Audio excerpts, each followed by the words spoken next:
How's this is Brandon down here? As he pointed out, somebody around here has to work. Right.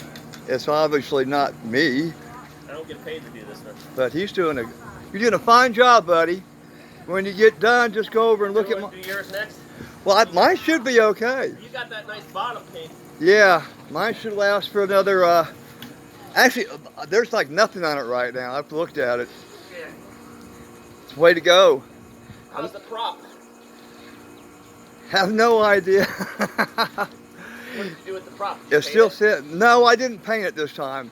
I did last time, and it's kind of left a mess. Right. And I didn't paint it this time. Yeah, I really didn't.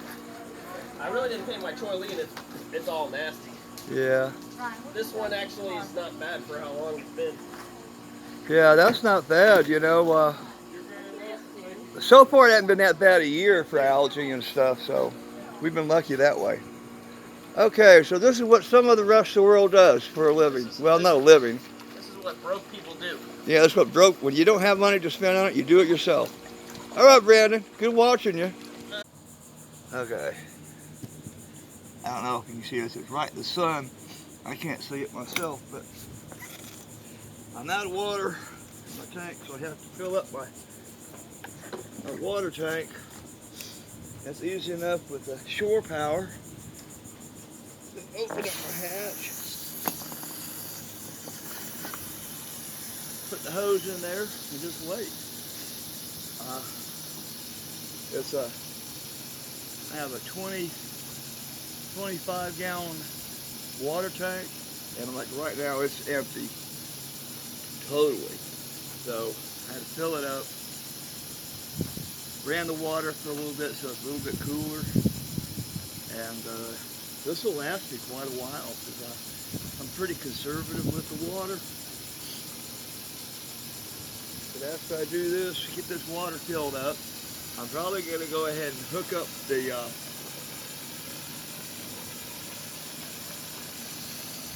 my lines up here so I can go up and work on the spreader lights that I need to do. I've got all that bag set up over here, and I'll change the camera around a little bit and try to film getting that set up.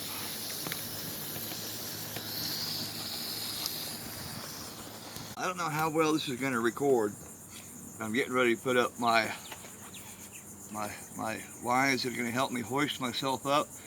It's basically the same setup you have that goes from your boom down to your traveler, but it allows me to pull myself up. I'm only going to go to the spreaders right now, so I'm going to hook it up only to take me up that high. So I don't know if you'll be able to catch it off of this or not, but we'll see.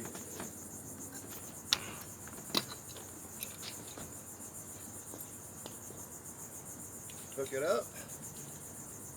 I said it's the same setup that we have on our travelers. Now raise it up.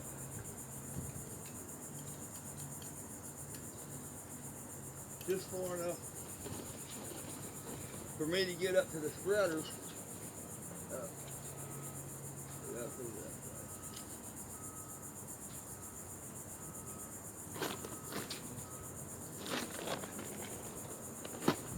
To get up to the spreaders, it won't be that hard for me to actually pull myself up if I only have to go that far.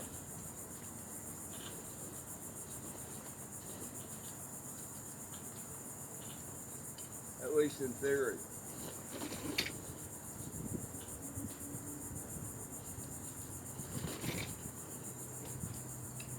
We'll see.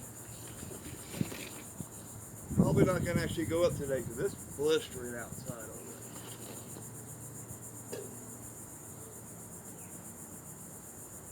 But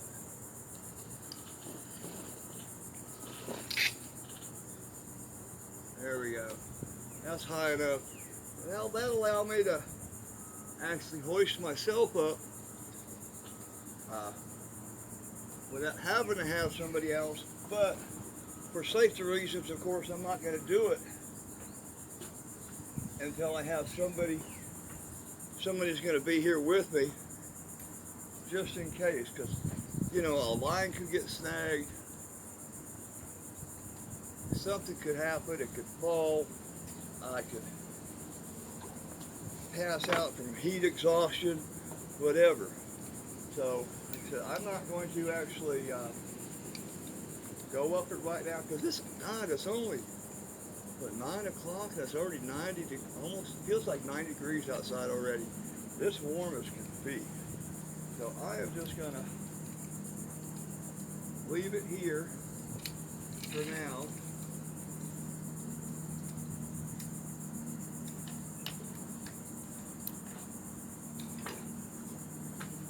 Attach it here so it doesn't go anywhere.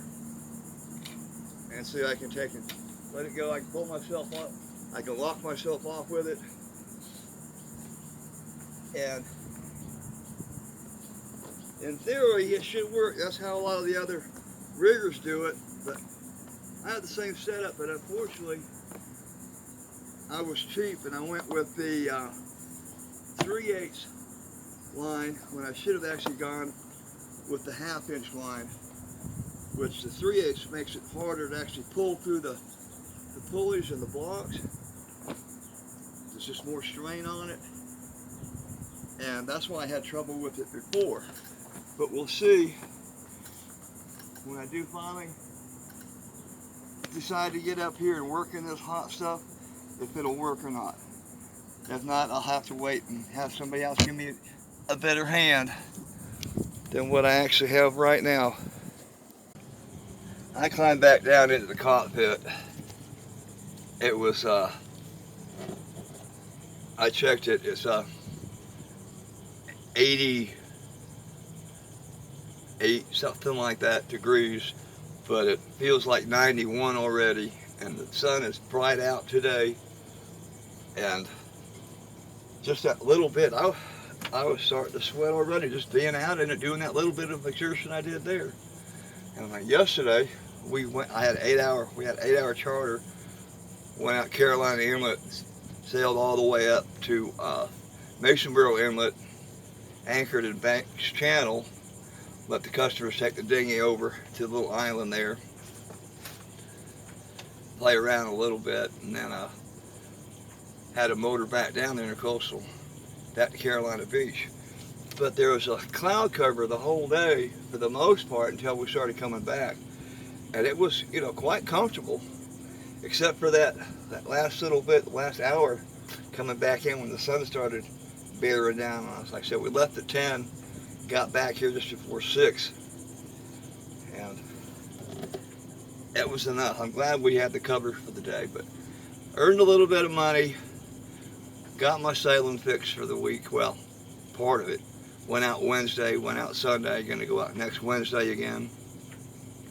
So I'm getting plenty of sailing time. I'm not videoing it because we're on the charter boat and I can't really take videos with customers and stuff on it because I have to get releases and all that stuff. It's just way, and my captain's asked me just not to do it. So you're stuck with seeing me work on a sailboat instead of actually sailing on a sailboat. But that'll come. That'll come. Be patient. Well, that was the case. I was surprised. It didn't take that much to fill up the water. I came back. I haven't checked my solar array lately, and evidently there's no. It had corroded completely off again.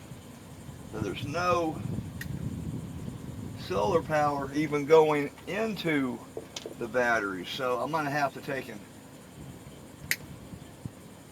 get up here a little farther till I can get some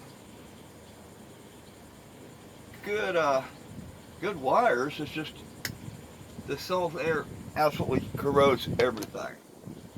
Get back up here a little bit. I'll try to splice this in just as it is for a little bit. See if I can get juice running back. There, that looks better. Juice running back into my batteries, because that was the problem, not the water. Just not getting any good connection to the batteries from the one solar panel I have left, because that one storm we had, big storm we had a while ago, absolutely just ripped off the one. So I went from having 2 to only 1.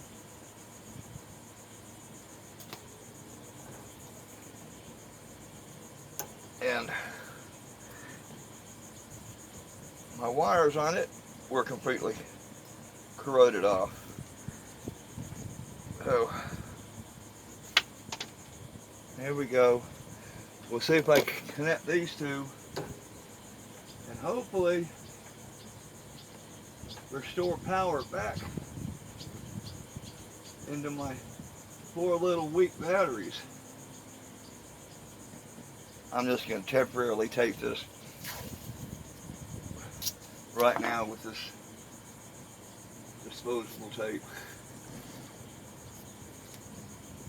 just to make sure, to see if I have any voltage going back into the battery. We'll see. Everything is coming apart on this. Like I said, I'm going to be getting two new solar panels instead, and redoing the main part of the wiring to it. Let's go in and see if this did any good.